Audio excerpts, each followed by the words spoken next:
வணக்கம். ஸ்ரீ காளியம் சரணம். ஸ்ரீ காளியம் பற்றி நான் உங்கள் அன்பு ஜோதிடர் அன்பு நண்பன் கார்த்திக் ரேகிராம். நம்மளுடைய எஸ்கே அஸ்ட்ராலஜி நம்ம பார்க்க போறது பாத்தீங்கன்னா 2025ஆம் ஆண்டு வரக்கூடிய சனி பயிற்சி பலன்கள்ங்க. 12 ராசிக்காரங்களுக்கும் 12 லக்னக்காரங்களுக்கும் இந்த சனி பயிற்சி எப்படின்னு பார்க்க போறோம். இந்த சனி பயிற்சியோட பாத்தீங்கன்னா 2.5 ஆண்டு காலம் சனி பகவான் ஒரு கட்டத்துல வசிக்க போறாருங்க. அப்ப 2.5 ஆண்டு காலம் சனி பகவான் கட்டத்துல இருக்கும்போது இந்த பயிற்சி பலன்கள்ல உங்களுக்கு சனி பயிற்சியோட பலன்கள் மட்டும் கொடுக்கல, கூடவே பாத்தீங்கன்னா இந்த 2.5 ஆண்டு காலத்துல பாத்தீங்கன்னா குரு பகவான் பயிற்சி இருக்கு, ராகுகதிகள் பயிற்சி இருக்கு. இது மொத்தத்தையும் சேர்த்து 2.5 ஆண்டு காலத்துக்கும் உங்களுக்கு என்ன மாதிரியான பலன்கள் இருக்கும், இந்த 2.5 ஆண்டு காலத்துக்கும் என்ன மாதிரி தெய்வத்தை வழிபாடு பண்ணா இந்த சனி பகவான் தாக்கத்துல இருந்து நம்ம நட்பெல்லாம் நம்ம பெறலாம் நம்ம பார்க்க போறாங்க. அதுக்கு முன்னாடி நீங்க பண்ண வேண்டியது எல்லாமே ஒன்னேதான், உங்களோட விலை மதிப்பு இல்லாத பொண்ணான சப்ஸ்கிரைப் பண்ணி கிளிக் பண்ணி வைங்க. கூடவே பெல்லையை கிளிக் பண்ணி வச்சுக்கோங்க. அப்ப நான் சொல்றேன் வந்துகிட்டே இருக்கும். இந்த வீடியோ லைக் பண்ணுங்க. அப்படியே உற்றார் உறவினர் நண்பர்கள் அனைவரும் கூட இந்த வீடியோ அப்படியே பகிர்ந்தளிங்க. அதே மாதிரி பாத்தீங்கன்னா இந்த சனி பகவான் பாத்தீங்கன்னா பார்க்கிற பார்வைகளுக்கு என்ன மாதிரி பலன்கள் கொடுக்க போறாரு. அதே மாதிரி இந்த குரு பகவான் நகர்ந்து வரும்போது, ஏன்னா குரு வருடத்துக்கு ஒரு வாட்டி பயிற்சி ஆவார், ராகு கேதுக்கள் 1.5 ஆண்டு வாட்டி பயிற்சி ஆவார், சனி பகவான் 2.5 ஆண்டுக்கு மட்டுமே பயிற்சி ஆவார். அப்போ இதுல நீங்க சனியை மட்டும் நம்ம பார்த்தோம்னா நமக்கு முழுமையான உங்களுக்கு பலன் கிடைக்காது. அதுக்காக சனி பகவானையும் குரு பகவான் ராகு கேதுக்கள் இவர்கள் 2.5 ஆண்டு காலத்துல எத்தனை வாட்டி பயிற்சி ஆகிறாரு, அப்படி ஆகும்போது உங்களுக்கு என்ன நற்பலன் கெடுபல் கிடைக்க போகுதுன்றது நம்ம பார்க்க போறேங்க. இதுல எத்தனை பேர் சனி பகவான் போய் வழிபாடு பண்ணணும், எத்தனை பேர் சனி பகவானை வழிபாடு பண்ண கூடாதுன்னு நான் சொல்ல போறேங்க. அப்போ நீங்க பண்ண வேண்டியது எல்லாமே ஒண்ணுதான். நம்ம வீடியோ சப்ஸ்கிரைப் பண்ணி வச்சுக்கோங்க. உங்க ஃப்ரெண்ட்ஸ் எல்லாருக்குமே வீடியோ ஷேர் பண்ணுங்க. அதே மாதிரி பாத்தீங்கன்னா உங்களுக்கு ஜாதகம் பார்க்கணும், திருமண பொருத்தம் பார்க்கணும், பெயர் ராசி பார்க்கணும், இல்ல வேற ஏதும் சந்தேகம் வேணும்னா நம்ம பாத்தீங்கன்னா பரம்பரை வழியா ஜாதகம் பார்த்துட்டு வந்துருக்கக்கூடிய பரம்பரை வழி சொல்றாங்க. எங்ககிட்ட கன்சல்டேஷன் வாங்கணும் பிரியப்பட்டீங்கன்னா நம்பர் கொடுத்துருக்கேன், கால் பண்ணி கன்சல்டேஷன் வாங்கிக்கோங்க. இந்த ப்ரிடிக்ஷன் பாத்தீங்கன்னா இந்த பலன்கள் பயிற்சி பலன்கள் பாத்தீங்கன்னா நான் ஒரு ராசி கட்டம் கொடுக்குறேங்க. அந்த ராசி கட்டத்துல சனி பகவான், ராகு கேதுக்கள், குரு பகவான் இந்த 4 கோள்களோட பலன்கள் நிலைகள் என்ன, எங்கெல்லாம் அமர்ந்து இருக்கு, இவர்கள் பாதைகளை என்ன உங்களுக்கு பண்ணும், நீங்க எப்படி உங்களை தற்காத்து கொள்ளணும்னு சொல்லி நம்ம தெளிவா நம்ம பார்க்க போறோம். வாங்க நம்ம போயிட்டு 12 ராசிக்கும் லக்னத்தை நான் சொல்றேன். நீங்க உங்க ராசிக்கு மட்டும் பார்க்காதீங்க, லக்னம் சேர்த்து பாருங்க. அதே வீடியோவை ஃபுல்லா பாருங்க. நம்ம கொடுக்குற இந்த பலன் பாத்தீங்கன்னா நீங்க எந்த ராசியாக எந்த லக்னமாக இருந்தாலும் சரி ஆல்மோஸ்ட் 80% கவராக நம்ம தான் கணிச்சு நான் கொடுத்துருக்கேன். இதை பாத்தீங்கன்னா இந்த துல்லியமான கணிப்பை நீங்க முழுமையா நீங்க பாருங்க, ஸ்கிப் பண்ணாம பாருங்க. வாங்க போயிட்டு 12 ராசிக்கும் 12 லக்னத்துல நம்ம எப்படி நம்ம இருக்கு, இந்த சனி பகவான் பேச்சில் எப்படி நம்ம தெளிவா நம்ம பார்த்துட்டு வருவோங்க. கடக ராசி கடக லக்னத்துக்கு இந்த சனி பகவானோட பேச்சு எப்படி சார் இருக்க போகுதுன்னு பார்த்துட்டு வந்துருவாங்க. ஃபர்ஸ்ட் சந்திரன் ராசிக்கு லக்னத்துக்கு லக்னம் போட்டாச்சு. பொதுவா கடகம் சந்திரனோட ஆட்சி நகனை கொண்ட கடக ராசி கடக லக்னம். அதாவது சந்திர பகவான் பாத்தீங்கன்னா ரொம்ப ரொம்ப ரொம்ப அழகானவர். புரியுதா? அழகுக்கு இலக்கணமே சந்திரன் தான். அதே மாதிரி குடும்பத்தை பார்த்துக்கிறதுல சந்திரன் நிகர் யாருமே கிடையாது. இந்த சந்திரன் பாத்தீங்கன்னா 27 நட்சத்திரத்துக்கும் ஒரே கதாநாயகனா சந்திரன் தான். அப்ப 27 மனைவின்னு சொல்லுவாங்க. இவருக்கு 27 நட்சத்திரங்களும் இந்த சந்திரனுக்கு மனைவின்னு சொல்லுவாங்க. என்ன சார் இப்படி சொல்றீங்கன்னு பார்த்தா இங்க 27 நட்சத்திரம் அந்த 27 பெண்கள் சொல்லுவாங்க. அப்படி 27 பெண்களையும் அந்த அடக்கி ஆளக்கூடிய அந்த பக்குவம் அந்த திறன் யாருக்கு இருக்குன்னா இந்த சந்திரனுக்கு தாங்க இருக்கும். அப்போ சந்திரன்கிட்ட பாத்தீங்கன்னா பொறுமை, ஒரு குடும்பத்தை எப்படி நம்ம பார்த்துக்கணும், ஒரு குடும்பத்துக்கு இலக்கணம்னா என்ன, யாரை எப்படி நம்ம பார்த்துக்கணும் சொல்லக்கூடியது இந்த அமைப்பு சந்திரன் இருக்கும். உதாரணம் சொல்றேன் பாருங்க, ஒரு வீட்டுல 10 பேர் கவனிச்சுக்கோங்க. 10 பேர் ஒருத்த மட்டும் சிரித்துன்னு இருப்பான், பாக்கெல்லாம் சிரிச்சு பேசிக்கிட்டே இருக்கான்னு வச்சுக்கோங்க. கடைசி காலத்தை பாத்தீங்கன்னா சிரிச்சு பேச விட்டு போயிடுவாங்க. இந்த கடுகன்னு பேசியிருந்தா பாத்தீங்கன்னா அவன் விடவே மாட்டான். அவன் தான் இங்க சந்திரன். இப்போ சந்திரனெல்லாம் கடுகுன்னு பாசனம் கிடையாது. சந்திரன் பாத்தீங்கன்னா எல்லாத்தையும் அனுசரிக்கக்கூடியவர், எல்லாத்தையும் அனுசரிச்சு எல்லாத்தையும் புரிஞ்சு எல்லாருக்கும் என் நல்லது பண்ணணும்னு நினைக்கிறது சந்திரன். தாய் உள்ளோன்னு சொல்லுவாங்க. இந்த கடகங்கிறது பாத்தீங்கன்னா தாய் அம்மா. உங்க ஒவ்வொரு ஜீவராசிக்கும் அம்மாங்கிறது மிக முக்கியமானது இல்லையா? அப்படி அம்மாவை குறிக்கக்கூடிய ராசின்னு பார்த்தா கடகம். இந்த ராசி எங்க உச்சமாகன்னு பாத்தீங்கன்னா இங்க ரிஷபத்துல உச்சமாகும். இதுவும் பெண் வீடு, இது ஆண் வீடு. இங்க பாத்தீங்கன்னா சிம்மம் அப்பா உச்சமாகிறாரு, இங்க அம்மா உச்சமாகறாங்க. அடுத்து இங்க புதன் சகோதரக்காரர்கள் எப்படி வச்சுக்காங்க பாத்தீங்களா கட்டத்துல. சரி, அப்படி இருக்கும்போது உங்களுக்கு இந்த சனி பகவானோட இந்த பயிற்சி எப்படி சார் இருக்க போகுதுன்னா இது வரைக்கும் பாத்தீங்கன்னா 8 சனிங்க. அதாவது சனி பயிற்சி வரைக்கும் பாத்தீங்கன்னா உங்களுக்கு சனி பகவான் 8ல சார் 8 சனி ரொம்ப மோசமாச்சு சார் அந்த 8 சனி தாங்க இருந்துகிட்டு இருக்கீங்க இத்தனை காலமா. அது மாதிரி பாத்தீங்கன்னா 7 சனி, இப்போ 8 சனியில இருக்கீங்க. அடுத்து இந்த சனி பகவான் உங்களுக்கு நல்லதை கொடுக்கறதுக்காக 9ஆம் இடத்துக்கு பயிற்சி போயிடுறாரு. இப்ப இருக்கிற இந்த காலகட்டத்துல பாத்தீங்கன்னா வேலையில நிம்மதி இல்லை. குறிப்பா சொன்னா வேலை தாங்க பிரச்சனையே உங்களுக்கு. வேலைக்கு போனா அங்க ஒரு வில்லன் உட்காந்துரு, எந்த வேலைக்கு போனாலும் வில்லன் உட்காந்துருக்கான். வீட்டுக்கு வந்தாலும் வீட்டுல நிம்மதி இல்லை. கணவன் மனைவி கிட்ட ஒற்றுமை இல்லை. ஆனா இருந்தா பெண்ணா இருந்தா இல்ல பாதி பேர் பிரிஞ்சிருப்பீங்க. ஒரு 100 பேர் இருக்கீங்கன்னா 100ல வந்து 60% பாத்தீங்கன்னா கணவன் மனைவி பிரிந்து வாழ்ற சூழ்நிலை. இதெல்லாம் கொடுவது யாரு? இந்த சனி பகவான். ஏன்னா ஃபர்ஸ்ட் அவர் 7ல இருந்தார். 7ல இருந்து புரிதல் இல்லாம ஒரு பிரச்சனை பண்ணாரு. 8க்கு வந்து அசிங்கம், அவ பேர், அவமரியாதை என்ன கொடுக்கணுமோ அத்தனையும் கொடுத்தாரு. வீட்டுல மட்டும்தான் கொடுத்தாரா? இல்ல, தொழிலையும் வெளில சொல்லிக்க முடியாத பிரச்சனைகள். ஒரு பெண்ணா இருக்கீங்கன்னா எவ்வளவு பிரச்சனை சந்திக்க முடியுமோ வேலையில அவ்வளவு பிரச்சனை சந்திச்சிருக்கீங்க. ஒரு ஆணா இருக்கீங்கன்னா எவ்வளவு கஷ்டத்தை அனுபவிக்க முடியுமோ எவ்வளவு பிரச்சனை, அத்தனை பிரச்சனையும் அவ்வளவு கஷ்டத்தை அனுபவிச்சுட்டு சொல்லக்கூடாது. வேலையை விட்டுறலாமா சார்? வேலையை விட்டு வெளில வந்த ஏன்ட்ட கேட்ட எத்தனை பேர் இருக்கு சார், நான் வேலை ரொம்ப பிரச்சனைங்க சார், என் குடும்பத்தை பாக்குறேன் சார். அதாவது குடும்பத்தை தள்ள வச்சுக்கிட்டு வேலை கஷ்டத்தை எல்லாத்தையும் அனுசரிச்சு ஏதோ ஒரு கடமைக்காகவோ ஏதோ ஒரு இருந்தே நிர்பந்தத்துக்காகவோ நீங்க வேலை செஞ்சுட்டு இருந்த காலம் போய் இப்ப நல்ல காலத்துக்கு வர போறீங்க.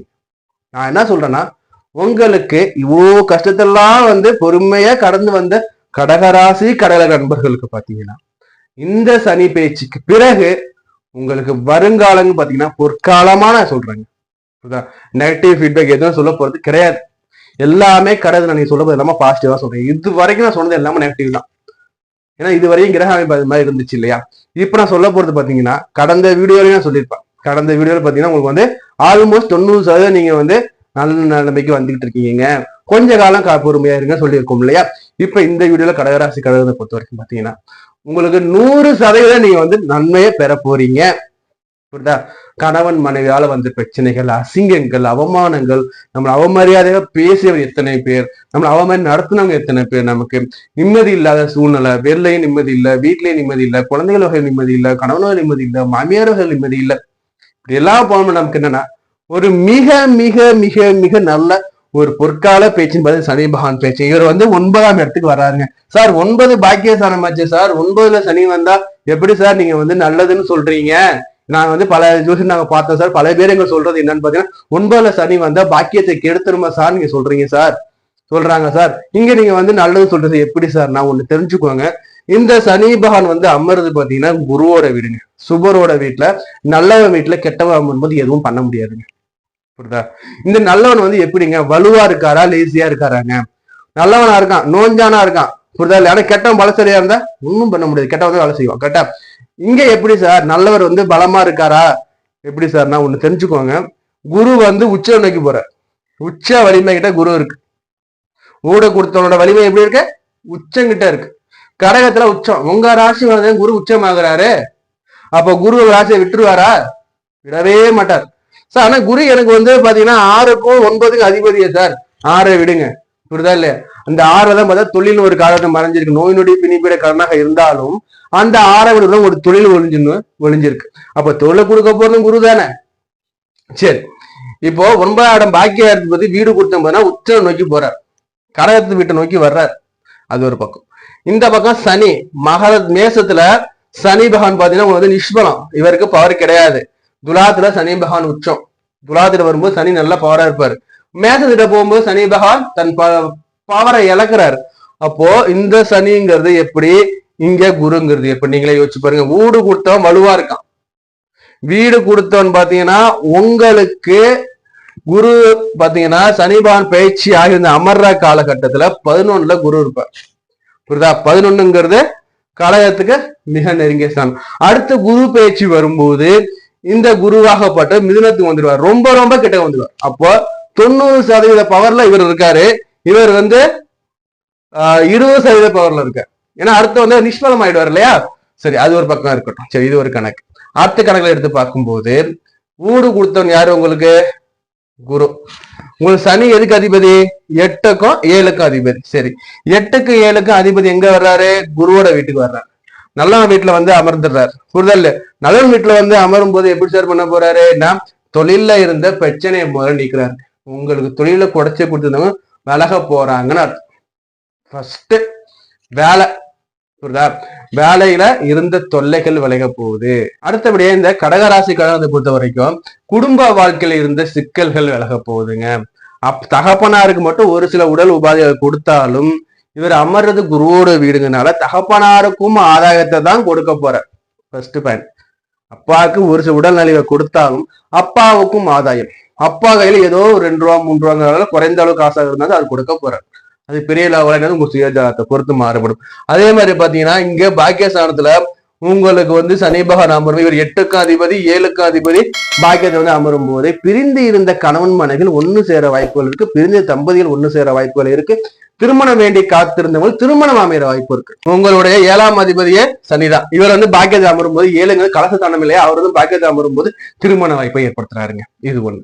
அடுத்தபடியா இந்த ராகு கேதுகள் பயிற்சியாகும் போது ராகு 8க்கு வந்துருவார். புரியுதா? குரு பகவான் 12க்கு வந்துருவார். புரியுதா இல்ல? இங்க கேது பகவான் உங்களுக்கு 2ஆம் இடத்துக்கு வந்துடுறார். அப்போ என்ன சார் நடக்குதுன்னா, இங்க சார் நான் வெளிநாட்டு வேலைக்கு நான் பணம் கட்டி இருந்தேன். 1 வருஷம் ஆகுது. பணம் கட்டினா எனக்கு வெளிநாட்டு வேலையே எனக்கு கிடைக்கல. நான் வெளிநாட்டு போக முடியுமா சார்? நினைச்சவங்க எல்லாருக்குமே வெளிநாட்டு வேலை, வெளியூர் வெளி தேசம். First point. நான் வெளிநாடு போலாமா சார் காத்திருக்க கடகராசி கடக அன்பு எல்லாருக்குமே வெளிநாடு போற வாய்ப்பை ஏற்படுத்தி கொடுப்பாங்க. ஏன் அப்படி சொல்றேன்னு பாத்தீங்கன்னா, இங்க ராகு 8ங்கிறது வெளியில. புரியுதா? சொந்த ஊர்ல இருந்தா பிரச்சனை, வெளியூர் போயிட்டே பிரச்சனை கிடையாது. கரெக்டா? அடுத்தபடியா இங்க 9ஆம் இடத்துல சனி பகவான். இந்த சனி பகவான் குரு 12ல கடகத்துக்கு அவதான் உச்சமாகிறார். கடகங்கள் ஜலராசி, கடல் கடந்து போய் வாணிகம் செய்யும். அப்போ வெளிநாட்டுக்காக வேலைக்காக பணம் கட்டி காத்திருந்தவங்க வெளிநாட்டு வேலை கிடைக்க போகுது. வெளிநாட்டு வேலை போலாமான்னு கேட்கறீங்க, தாராளமா ட்ரை பண்ணுங்க, வெளிநாட்டு வாய்ப்பும் கிடைக்கும். இது ஒண்ணு. அடுத்தபடியா வண்டி வாகன வீடு வாகனம் கேட்கறீங்களா? வண்டி வாகன வீடு தாராளமா உங்களுக்கு கிடைக்குங்க. ஏன் நான் சொல்றேன்னா, 12ல இருந்து 4ஆம் இடத்த குரு பகவான் பார்த்துட்டார். வர்ற மே மாதத்திற்கு பிறகு 4ஆம் இடத்த குரு பார்க்கும்போது வண்டி வாகன வீடுகள் சேரும். ஏன்னா உங்களுக்கு தனக்கா 12 விரயஸ்தரம். இந்த விரயத்தை எப்படி கொடுக்க போறாரு பாருங்க. இங்க நேரம் எங்க பாக்குறாரு அவரு? 4ஆம் இடத்தை பாக்குறாரு குரு. 4ல குரு பார்க்கும்போது என்ன ஆக போகுது உங்களுக்கு? வண்டி வாகன வீடு அவர் ஏற்படுத்த போறார். சரி, அடுத்தபடியா இந்த குரு பகவான் என்ன பண்றாரு? 6ஆம் இடத்தை பாக்குறாரு. நோய் நொடி பிணிப்பிட கடனை ஒழிய போகுது. இது வரைக்கும் இருந்த கடன் தொல்லை விலகுது. உடல்ல இருந்த இந்த நோய் உங்களுக்கு தீரப்போகுது. உங்களுக்கு உத்தியோக பிரச்சனைகள் தீரப்போகுது. புதிய உத்தியோகம் உங்களை சேரப்போகுது. அடுத்தபடியா இந்த குரு 8ஆம் இடத்தை பாக்குறாரு. 8ஆம் இடத்தை குரு பார்க்கும்போது என்ன சார் ஆகும்னா, உங்களுக்கு இருந்த அசிங்கங்கள் அவப்பேர்கள் எல்லாம் போக்க போறாருங்க. ஏதோ ஒரு பிரச்சனை இருந்திருக்கும், உங்க மேல வீண் பழி போட்டிருக்காங்க. அந்த வீண் பழி இப்ப உங்களை விட்டு விலகக்கூடிய காலம். எப்படி சார் விலகுனா, உங்க மேல பழி போட்டவங்களே நான் எனக்கு தெரியாம பொய் சொல்லிட்டேமா, என்ன மன்னிச்சிடுங்கம்மா சொல்லிட்டு அவங்களே தன் தப்ப உணர்ந்து அவங்களே உங்ககிட்ட இது பொய், நான் சொன்னது இல்ல, முழுக்க முழுக்க பொய்ன்னு அவங்களே ஒத்துக்கிட்டு உங்க மேல கரையை போகக்கூடிய காலமா நான் பார்க்க போறேன் இந்த காலத்துல. புரியுதா? அப்போ இது வரைக்கும் இருந்த இன்னல்கள் எல்லாத்துக்குமே ஒரு விமோச்சனம். புரியுதா? ஒரு மனுஷனுக்கு என்ன வேணும்? வேலை கரெக்ட் கிடைச்சிருது. அடுத்து என்ன வேணும்? இருக்கிற வீட்டுல பிரச்சனை கூட அது வீட்டுல பிரச்சனையை சால்வ் பண்ணி தர்றாங்க. அடுத்து என்ன வேணும்? நிம்மதியான தூக்கம் வேணும். 12ல குரு அமரும் போது நிம்மதியான தூக்கம் இருக்கும். புரியுதா? ஆலய வழிபாடு நல்லா இருக்கும். புரியுதா? அது ஒண்ணு. அடுத்தபடி என்ன வேணும் மனுஷனுக்கு? கல்வி, வேலை எல்லாத்தையும் இந்த கிரக அமைப்பு கொடுத்துருக்கு. திருமணம் வேண்டி காத்து திருமண வாழ்க்கையும் ஏற்பட வாய்ப்பு உள்ளது. வேற என்ன வேணும் உங்களுக்கு? இருந்த பிரச்சனை எல்லாத்தையும் முடிச்சிடும். புரியுதா? சரி, அடுத்தபடியா ராகு கேதுகளை பார்ப்போம். சனி சொல்லியாச்சு, குரு சொல்லியாச்சு. ராகு கேதுகள் எடுத்து பாருங்க. இந்த 2.5 ஆண்டு காலத்துல பாத்தீங்கன்னா ராகு கேது பாத்தீங்கன்னா மே மாசம் பயிற்சி ஆகிறாங்க. இவர் 8க்கு வர்றாரு, இவர் 2க்கு வந்துடுறாரு. அப்போ பாவிகள் மறைவு ஸ்தானத்துல அமரும் போது நன்மைதான். சரி, 2ல கேது எப்படி சார் இருக்கும்னா, பெரிய லெவல்ல கேது ஒன்றும் பண்ண போறது கிடையாது. ஒண்ணு தெரிஞ்சுக்கோங்க. 2ஆம் இடத்துல கேது அமரும் போது நம்ம பேசக்கூடிய வார்த்தைகள் நம்ம கவனமாக எடுத்துக்கணுங்க. அதை மட்டும் பண்ணுங்க போதும். எங்க எப்படி பேசணும் கரெக்டா பார்த்து பேசுங்க. அதே மாதிரி கண் சம்பந்தமான நோய்கள் ஏற்பட வாய்ப்புகள் இருக்கு. கண்ணில் மட்டும் கவனமா இருந்துக்கோங்க. அது ஓவர் டெம்பரேச்சர் ஆகாம உடம்ப பார்த்துக்கோங்க போதும். கண்ணில் தூசு விழாம பார்த்துக்கோங்க போதும். அடுத்தபடியா பாத்தீங்கன்னா செய்யக்கூடிய செயல், சொல்லக்கூடிய வாக்கு, நம்ம பணத்தை எங்க எப்படி நம்ம செலவு பண்றது மட்டும் பார்த்துக்கோங்க போதும். வேற ஒண்ணும் தேவையில்லை. இதுக்கு என்ன சார் பரிகாரம் வேணும்னா, விநாயகர் வழிபாடு வச்சுக்கோங்க போதும். கடகராசி கடகத்தை சேர்ந்த பெண்களுக்கு எப்படி சார் இருக்குன்னா, பெண்களை பொறுத்த வரைக்கும் இந்த காலகட்டம் நல்ல காலம் மட்டும் தான் பாக்குறாங்க. பெண்களுக்கு நம்ம குறை சொல்ற அளவுக்கு இல்லை. பட் இருப்பினும் பெண்களா இருக்கீங்கன்னா உங்களுடைய வாழ்க்கையில நீங்க கடந்து வந்த கஷ்ட நஷ்டங்கள் எல்லாத்துக்குமே ஒரு மிகப்பெரிய ஒரு விமோச்சனமா இந்த பயிற்சி இருக்குங்க. சனி பகவான் 8ஆம் இடத்தை விட்டு விலகுறதே ரொம்ப சந்தோஷம். புரியுதா? அமர்ந்து நல்ல ஒரு வீட்டுல தான் அமர்றாங்க, உங்களுக்கு கெடுபலன் கிடையாது. உங்களுக்கு இருந்த பிரச்சனைகள் தீரப்போகுது. கணவன் மனைவிக்குள்ள இந்த கருத்து வேறுபாடு தீரப்போகுது. உங்களை அவதூறாக பேசிய எல்லாரும் ஒட்ட வந்து சரணாகதி அடைய போறாங்க. நல்லா இருக்க போறீங்க. நல்ல மாதிரி சூழ்நிலை அமைய போகுது. உங்களுக்கு நல்ல வேலை கிடைக்க போகுது. வேலை தேடணும், நல்ல வேலை கிடைக்க போகுது. உங்களுக்கு வேலையில இருந்த பிரச்சனை இடைவெளி எல்லாமே விலக போகுது. உங்களுடைய வாழ்க்கையில் இனி வசந்த காலமே. அடுத்தபடியா மாணவர்களுக்கு எப்படி சார் இருக்க போகுதுன்னா, மாணவர்களை பொறுத்த வரைக்கும் இந்த காலகட்டம் நல்லா இருக்கு. கான்ஃபிடன்ட் நல்லா இருக்கும். படிக்கிற முறையும் நன்றாக இருக்கும். அதே மாதிரி ஒரு ஹையர் எஜுகேஷன் படிக்கணும், நான் வெளியூர் போய் படிக்க போறேன், வெளிநாட்டுல படிக்க போறேன், இந்த வாய்ப்புகள் கைகூடி வர காலமா நான் பார்க்க போறேன். இந்த காலகட்டத்துல பாத்தீங்கன்னா கூடா நெருப்பு கேள்வி முடியுமே, தேவையில்லாத அவகாசம் வேண்டாம். உங்க வேலை என்னவோ அதை மட்டும் பாருங்க. ஏன் நான் இப்படி சொல்றேன்னா, ஏன்னா 9 சனி இருக்கும்போது நமக்கு ஒரு சில இடையூறுகள் கொடுக்கும். புரியுதா? நான் படிக்கும்போது நமக்கு ஒரு இடையூறுகள், அந்த இடையூறு எப்படி வரும் பார்த்தீங்கன்னா வந்து 7ஆம் இடம் இது மாதிரி கொஞ்சம் வரும். ஸோ அதனால அது வேண்டாம். ஸோ அப்படி இருக்கும்போது என்ன பண்ணுங்க, படிப்புல கவனமா இருந்துக்கோங்க. சீனியர் சிட்டிசனை பொறுத்த வரைக்கும் என்ன சார் பண்ணணும், இன்வெஸ்ட்மெண்ட் பண்ணலாமான்னா, உங்களுக்கு இருந்த மிகப்பெரிய தடைக்கல்லே விலகுதுங்க. இருந்த பிரச்சனைகள் எல்லாமே விலகுங்க. இருப்பினும் என்ன பண்ணுங்க, பெரிய லெவல் முதலீடுகள் எதுவும் வேண்டாம். மீடியம் ஆவரேஜ் இது போதும். அதே மாதிரி ஒரு தெரியாத ஒரு தொழிலையோ, ஒரு தெரியாத ஒரு பிசினஸ்லயோ, முன்ன அனுபவம் இல்லாத பிசினஸ்லயோ, முன்ன அனுபவம் இல்லாத இன்வெஸ்ட்மெண்ட்லயோ நீங்க ஈடுபட வேண்டாம்னு நம்மளோட கருத்து. ஒரு சுயஜாத அடிப்படையில நீங்க வந்து பண்ணணும்னு நினைக்கிறேன், தசாபுத்திரம் நீங்க பண்ணிக்கோங்க, பிரச்சனை இல்லை. ஆனா வந்து பொதுவான பலன் எடுத்து சொல்லும் போது மிகப்பெரிய முதலீடுகள் எதுவும் வேண்டாம். உங்களுக்கு தெரிஞ்ச முதலீடுகள் செய்யுங்க. தெரிஞ்ச இடத்துல மட்டும் நீங்க பணப்புழக்கம் வச்சுக்கோங்க. இது சரி. ஓவர் வியூவா நம்ம எடுத்து நம்ம பார்க்கும்போது இந்த 2025 சனி பேச்சு பாத்தீங்கன்னா, கடகத்தை பொறுத்த வரைக்கும் உங்கள் வாழ்க்கையில ஒரு கலங்கரை விளக்கமா நான் பார்க்கப்படுறேங்க. இருந்த கஷ்டங்கள் எல்லாமே நீங்கி வாழ்க்கையில வசந்தம் பிறக்கக்கூடிய காலமா இருக்கு. புரியுதா? யார் என்ன பழி சொன்னாலும் அந்த பழி சூழல் எல்லாமே நீங்கி நீங்க வந்து புத்துணர்வோட, நல்ல ஒரு மகிழ்ச்சியோட, சந்தோஷத்தோட நீங்க வந்து வளர்ந்து வரக்கூடிய காலமா நான் பார்க்க போறேன். இந்த காலகட்டத்தில் என்ன சார் நான் வந்து பரிகாரம் பண்ணலாம், என்ன சார் நான் வந்து மேல மேல உயர்ந்து என்ன சார் நான் பண்ணணும்னு பாத்தீங்கன்னா, இந்த காலகட்டத்துல பாத்தீங்கன்னா ஒரு முறை நீங்க திருப்பதி போயிட்டு ரொம்ப நல்லது பயக்கும் உங்களுக்கு. திருப்பதி போயிட்டு வாங்க.